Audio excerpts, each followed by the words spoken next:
El Jardín de Safo es un lugar de encuentro promovido por el curso de Historia de las Mujeres Dorotea Santos del Aula de Cultura de la Universidad Popular de Palencia.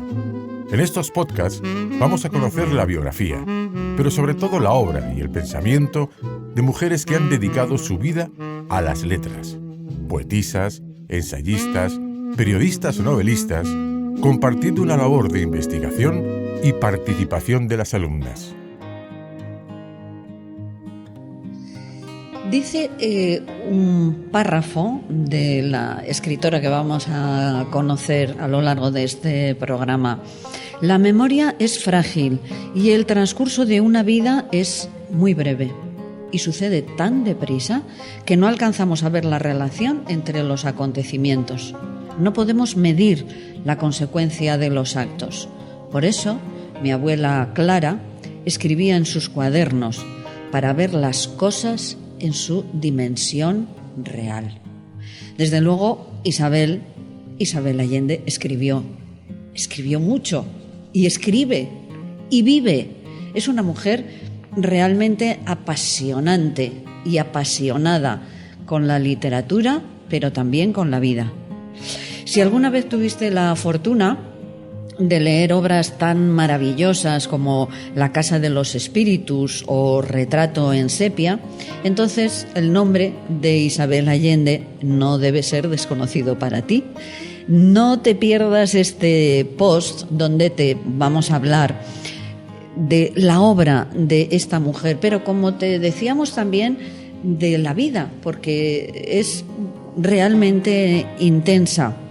Es curioso que, a pesar de su edad, que muchos consideramos una edad avanzada o una mujer mayor para la aventura, podríamos decir, Isabel dice que aún se siente joven y que necesita de un buen amor, tanto en su corazón como en su cama, por lo que a sus más de 75 años dice que se ha vuelto a enamorar viviendo una nueva aventura que la hace sentir como una niña nuevamente.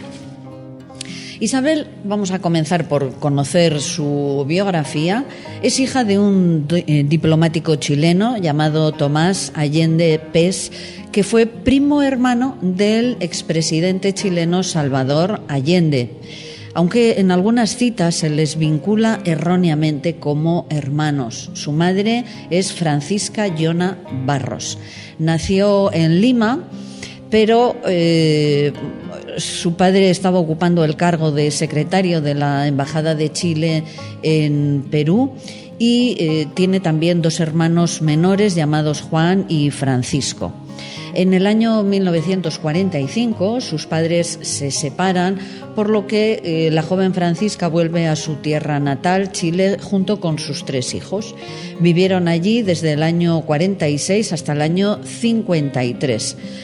Estuvo también durante una temporada viviendo en Bolivia, concretamente en La Paz, y también tuvo la oportunidad de vivir en el Líbano, donde estudió en un colegio inglés. En la infancia y la juventud conoció a un muchacho llamado Miguel Frías, pero por los constantes viajes de su familia nunca fueron muy cercanos. Sin embargo, en el año 59, cuando ella regresa a Chile, se reencuentran y deciden empezar una relación. Después de 4 años de noviazgo, la pareja se casa, tienen 2 hijos, entre otros una niña denominada Paula, a la que llamaron Paula, que por cierto falleció, y a la que Isabel dedica un libro donde cuenta toda la experiencia. Podríamos decir que es una catarsis de esa experiencia tan traumática para cualquier madre, para cualquier padre, que es la pérdida de un hijo. Y Isabel dice en su libro titulado Paula: mi madre no había sido preparada para la maternidad. En aquel tiempo estos asuntos se trataban en susurros frente a las muchachas solteras y la Meme no tuvo la ocurrencia de advertirla sobre los indecentes afanes de las abejas y las flores, porque su alma flotaba en otros niveles, más interesada en la translúcida naturaleza de los aparecidos que en las groseras realidades de este mundo. Sin embargo, apenas presintió su embarazo, supo que sería una niña. La llamó Isabel y estableció con ella un diálogo permanente que no ha cesado hasta hoy. Aferrada a la criatura que crecía en su vientre, trató de compensar su soledad de mujer mal casada. Me conversaba en alta voz, asustando a quienes la veían actuar como una alucinada, y supongo que yo la escuchaba y le respondía, pero no me acuerdo de ese periodo intrauterino. También hace mención a su padre y dice: mi padre tenía gustos espléndidos. La ostentación siempre fue vicio mal mirado en Chile, donde la sobriedad es signo de refinamiento. En cambio, en Lima, ciudad de virreyes, el boato es de buen tono.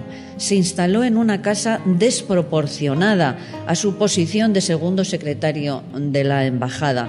Se rodeó de indios de servicio, encargó a Detroit un automóvil lujoso y despilfarró en fiestas, casinos y paseos en yate, sin que nadie se explicara cómo financiaba tales extravagancias.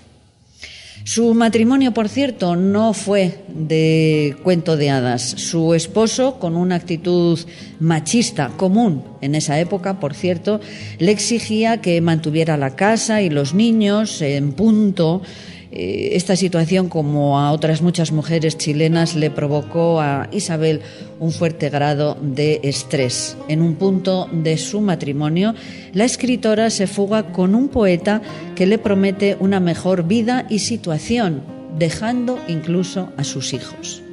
Pero al poco tiempo ella entiende que cometió el peor error de su vida y vuelve a su vida de casada, donde su esposo la recibe con un reproche y el silencio que espera borre todo el pasado. Viajó también a Venezuela. Su primera obra, como decimos, La Casa de los Espíritus, le otorgó la fama y renombre mundial con el que actualmente se le conoce. Y aunque las cosas marchaban muy bien en lo laboral, en lo personal era otra historia. A causa de los continuos viajes promocionales que debía hacer Isabel con sus libros, su matrimonio con Frías poco a poco se fue retornando más frágil, hasta que un día ambos decidieron poner fin a su relación. Después de separarse del que había sido su esposo durante 26 años, conoció al abogado y escritor estadounidense Will Gordon en San Francisco y tras una corta relación se casó con él. A los 75 años de edad y con su más reciente libro bajo el brazo, Más allá del invierno, Isabel Allende aprovecha su gira promocional para presentar a su nuevo amor, Roger Cookras, un abogado neoyorquino que ha dejado todo para irse con su amada. La verdad es que, como os decía, es una mujer de una vida realmente intensa, con muchísimas obras. Incluso podemos recordar que escribió en una revista para niños algunos cuentos infantiles. Tiene obras como El embajador, La balada de medio pelo, Yo soy la Tránsito Soto, Los 7 espejos, De amor y de sombra, una historia también muy hermosa que también ha sido llevada al cine, porque tenemos que recordar que algunas de las obras de esta mujer han sido llevadas al cine y al teatro con muchísimo éxito. Gracias a sus habilidades como narradora mágica y a su don natural de hechizar al público, tenemos que decir que en 2011 le fue otorgado el premio Hans Christian Andersen de literatura en la ciudad de Odense. Este premio fue otorgado en su primera edición a la británica Rowling por su obra Harry Potter. La misma Isabel ha confesado que al momento de comenzar a escribir una historia nueva, lo primero que hace es crear un lugar y una época, y posteriormente va creando los personajes. Sus historias se van tejiendo y van tomando forma casi por sí solas. Parece fácil a la hora de escribir obras de esas dimensiones, pero con esta reflexión lo que nos deja claro es que no hace un itinerario como hacen otros autores o un plan específico, sino que cuando comienza a escribir, poco a poco va dando forma primero al lugar, a las situaciones, y luego ya van apareciendo los personajes. Muchos de sus libros, de hecho, parten de una primera reflexión, de una primera vivencia, de una emoción, como os decía antes, por ejemplo, La Casa de los Espíritus o Paula, que recoge este tipo de obras. No tendríamos espacio suficiente para recordar todos y cada uno de los premios que ha recibido, pero sí me gustaría destacar, aunque fuera brevemente, que el último empujón para cambiar su carrera de periodista, porque recordemos que Isabel inició su andadura como escritora dentro del mundo del periodismo. Bueno, pues para dejar el periodismo y pasarse a la escritura se lo dio Gabriel García Márquez. No porque él se lo dijera, no porque fuera ni tan siquiera un amigo cercano, sino que su obra, 100 años de soledad, representó una pieza fundamental para que ella misma comenzara su propia historia. Os he hablado de La Casa de los Espíritus, que es sin duda su ópera prima. En cuanto salió a la venta tuvo una gran acogida, lo que situó a la escritora entre las superventas de la época y la catapultó como uno de los nombres más prometedores de la literatura de nuestro tiempo. También Paula, de la que ya os he hablado. Todas sus obras están íntimamente ligadas con lo vivido. Su obra Paula es sin duda la mejor muestra de ello. La escribió en uno de los momentos más duros de su existencia, cuando su hija se quedó postrada en una cama de hospital, y muy joven además. El cuaderno de Maya, la propia Isabel Allende se refería a este personaje como una chica joven de 19 años, sin pareja y sin oportunidades de encontrarla en un futuro próximo, de la siguiente manera. Decía: esta Maya me ha hecho sufrir más que ningún otro de mis personajes. En algunas escenas le habría dado unas cachetadas para hacerla entrar en razón, y en otras la habría envuelto en un apretado abrazo para protegerla del mundo y de su propio corazón atolondrado.